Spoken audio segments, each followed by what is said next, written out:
Back to Hawk Talk. We're back with Coach Schroyer. And Coach, it's finally the week of conference. We've been talking about it since just after the time trials. What's the team feeling like? First, I guess we should give a brief recap of the last race. Yeah, sure. Yeah, we're excited, obviously. Season's definitely gone pretty quick, much faster than it went last year for some reason. But things are going really well.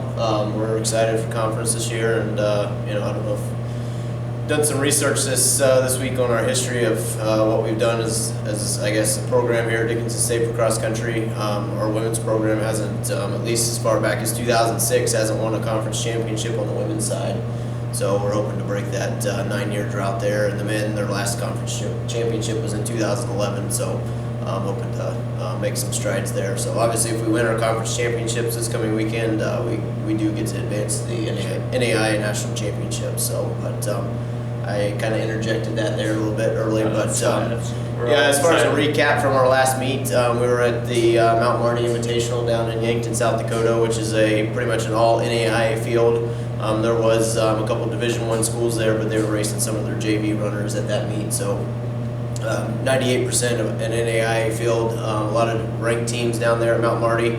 I think there was 8 or 9 ranked teams down there between the men's and women's side for that meet. So very competitive. It's a very large field, pushing 200, 250 athletes in each field. So it gives us kind of a championship type meet, caliber meet to get us some experience there with running with a lot of people and racing in a pretty large field. And the kids learn from that quite a bit because the races always go out faster, but they do have to adapt during the race and kind of respond for where they're at in the race. So, but yeah, good meet. I guess some of the highlights on the women's side, we defeated Jamestown again, so that's a good thing to do as we get ready for the conference meet because we'll see them out in Madison. So, but defeated Jamestown again on the women's side. We finished, I believe, 7th out of 11 teams down at Mount Marty. So pretty good showing. We had pretty good PR that day for Austin Kopp. Her previous PR was 1922, and she ran 1907 and was one of the top 20 overall individual finishers in that meet. So she had a great race, got out, raced well, and was competing like she knows she can. So that's obviously bringing her times down. So then after that, our women was pretty much grouped together there from our 2nd through our 7th runners that day. Everybody was there around the 20 to 21 flat range, so there within a minute was our next 6 runners on the team, which is a pretty good gap.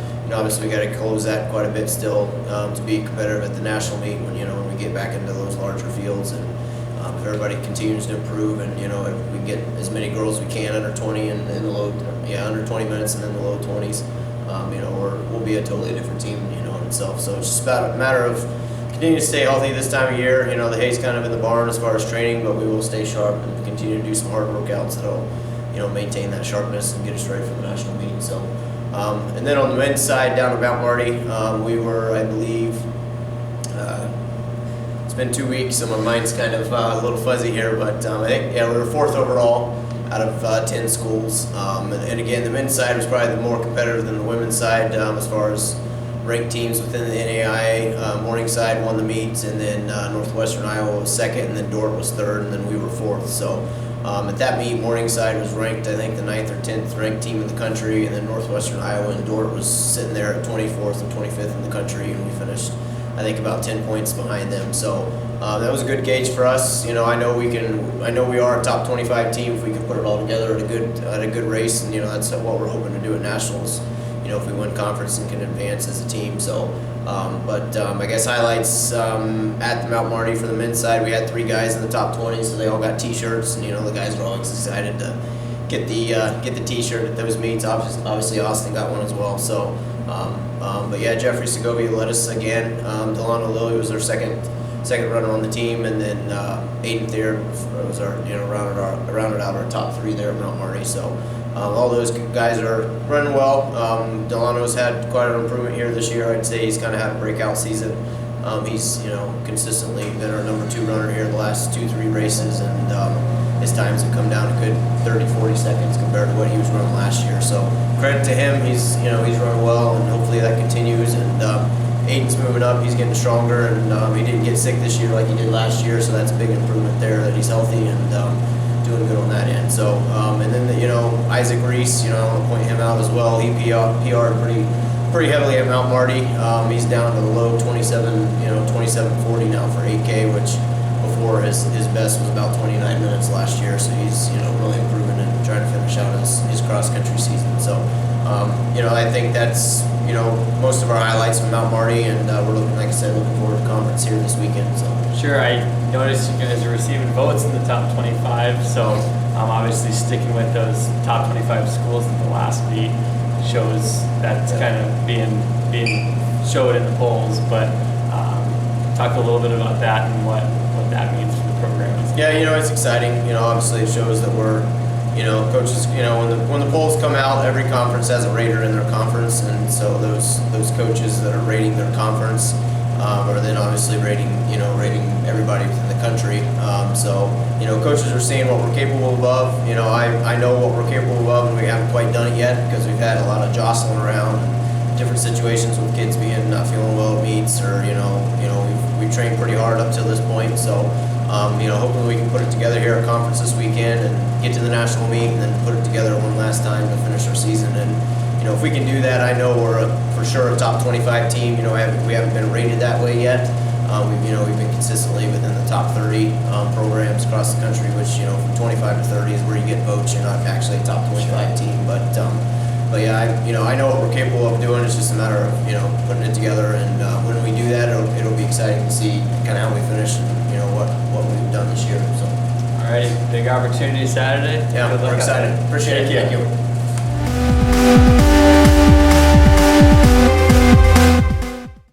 All right, now we're joined by one of the runners Coach Schroeder was talking about. You want to introduce yourself? Hi, I'm Austin Kopp. I'm a sophomore here, and Running for ESU. Now, take us through a little bit. Take us through the season you've had. 2-3 months now of running races periodically throughout that time. Just give us some of the highlights from your season so far. Well, I didn't start out as strong as I thought I could, but through the season, I've been getting faster each meet, knocking off at least a couple seconds each time. And then this last meet, I ran my PR, career PR, 19:07, like Coach mentioned, and that was a big step for me, confidence-wise, and just knowing now what I can actually do is pretty good. I don't know for the other meets, we ran one 6K and then 4K, so it's kind of we raced 5Ks, so it's hard to tell with times that way. But they were challenging. I mean, we got a different feel for everything. It wasn't just our usual race, so that was good for the team. I mean, I think I benefited from that. Now, last spring you were part of a team that broke a long conference title drought. So I know individually you're having a successful season, but talk about the team as a whole as they come in to this conference meet this weekend. The freshmen and then our newcomers that are from the JUCO schools, they have really stepped up. I mean, from the first time we went to practice, from the first time we practiced till now, I mean, it's just a huge step, I think. They all step up, they all do their part when they know what they need to do. It's not, it's not just on me. We all know our part. Each race, they hit it as hard as I do. They PR, they knock off time too. I mean, you're not gonna have a good race every single race. Sure. So some of them, are learning the college aspect of running, and they're getting through it. They know what they need to do now, and I think we're just ready now for our breakout meet as a team. So. Now, last year as a freshman, you had a solid conference meet and were able to get to nationals. Can you talk a little bit how that experience is going to play a pivotal part of this upcoming weekend? I mean, I know how I need to race to win. Sure. I've raced with the best, nationals. So I know that I can do. Just knowing that, I know I can do it. In my mind, it's just doing it is the hard part. But I mean, that was a big confidence boost. When you're able to do something like that, you just get. I don't know. I think it gave me the confidence to be able to know that I can to do this. right, now for a little fun. All these long runs, long trips together. What's one of your favorite memories from the year so far? We always have such a blast together. We are such a close team, men's and women's team. Like, not just, we're not separate. Like, it's just, we're a family. Seriously, I couldn't describe us any other way. So to name just one is really hard because we have a great time almost every day. But That works. the girl, like, everyone, I guess just something that for me is just everyone's always there for everyone. Like, you're having a hard day, someone's always there for you. Like, we come together as a team to get through things, even if it's not team, like, sports related. Sure. So that's one of the things I cherish the most about my team is that I can go to them, they're there for me anytime. I don't even they can just see when you're having a bad day. We know each other so well that we can pick each other up when we see that. And so just having that close of relationship with my team is something that I will always cherish, and I'll never forget that. Alrighty, well, hopefully the team and the family comes out on top this weekend. Thank you for your time. Thanks.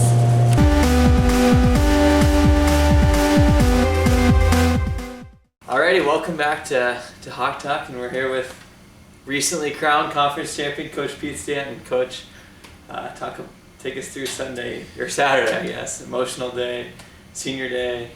On top. It was a big day for us, and our guys had really had a good week of practice. They really wanted to redeem themselves after the loss to Dakota State a couple weeks ago, and we got past that and had a really good practice. And I thought and of course senior day, you mentioned we had 10 great seniors that played their final home game, and we had a nice ceremony for them both before the game and afterwards at the Elks, and it was a nice tribute to them. But most importantly, we're able to win a conference championship for the first time since 2010, and it was just a good team effort. I think we got up to a good start. We got a 3-and-out and had great field position at the 5-yard line and got the score, and then I think we got another one on with the wind, and then I think even though we had the punt block there, we had that wind in the third quarter, and we really felt that the way our defense was playing, if we could just get a score there in that third quarter, we're going to be in good shape. And that that's what happened, and we got the score, and Josh made a great catch in the end zone, and then of course got the two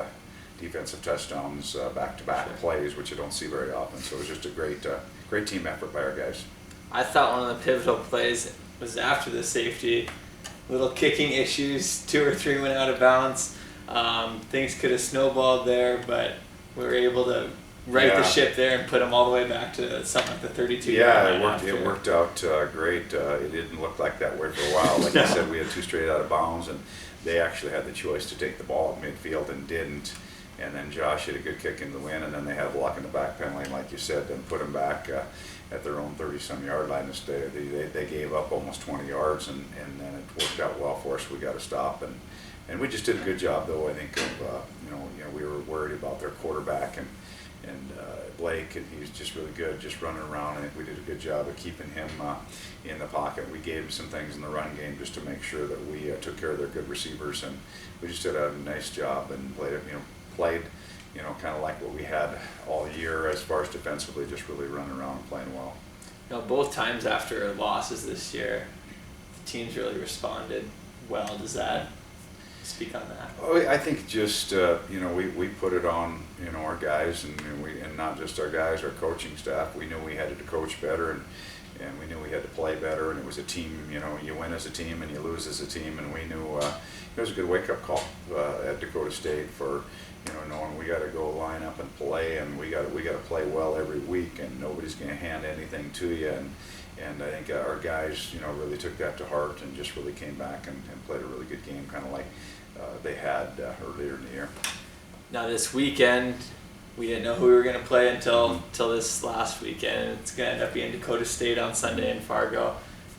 Were you happy to see that matchup? Yeah. Well, you just going to play who's on the schedule, and I think our guys are excited to play, but we also realize they're a really good team, and they run the ball extremely well. They're in the top 5 in the nation in rushing, and they use 2 or 3 different running backs, and they do a good job on defense. And so we know, we're going to have another tussle there. But our guys are looking forward to the opportunity. So I always talk to them about, and we talk to them about staff, is look forward to the opportunity. You don't get a lot of opportunities, and make the best of the opportunity. Now they have an opportunity out in front of them to go play to go state again.